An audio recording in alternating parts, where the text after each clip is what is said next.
döyüşlərdə, ön sıralarda əskərlərimlə bircə vuruşmuşam. Vətənimin azadlığı uğrunda qanımın son damlasına qədər savaşmışam. Ona görə savaşmışam ki, bu tonqallar alışsın, yansın daim, xalqım məhsud olsun.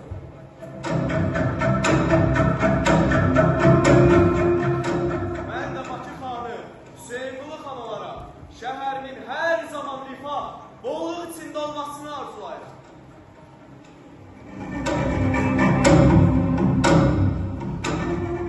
Afsan xanı, Kərbəli xana qulaq verin bayram günü.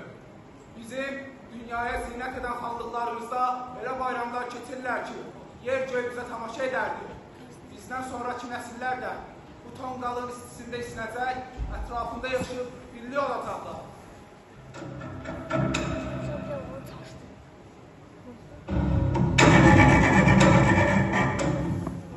Bu tonqala baxa-baxa, Şuşada keçirdiyimiz bayramları, yandırdığımız tonqalları xatırlayırıq. Vətənimizin başından çox qara yerlər əsir. Əsəcək, amma gələcək nəsillər bu qara yerləri qovacaq. Öz dəmir qurğuyla düşmənin başını əzəcək.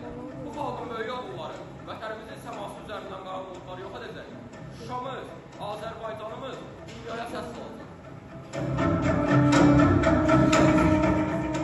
Arzum, məqsədim, meylim bu vətəni tam, bütöv, azad görmək.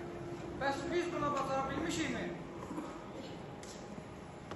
Amma mən inanıram ki, gələcək nəsillər bunu bacaracaq. Azərbaycan dünyanın ən qüdrətli məmləkətinə çevriləcək. Mən bu qədim, bu ulu dövlətin xanıyam. 18-ci əsrin ortalarında bir Mehdi xan tərəfindən əsası qoyulan İrəvan xanlığı Azərbaycanın döyünən ürəyidir. İrəvan xanlığı bizim ayrılmaz hissəmiz, vətənimizdir. Bax, bu tonqal bizi birliyə gətirəndir. Xalqlar, biz əlimizdən gələn edib xanlıqlarımızı qorumağa çalışmışıq. Bizdən sonra gələn nəsillər də bu yolu tutacaq.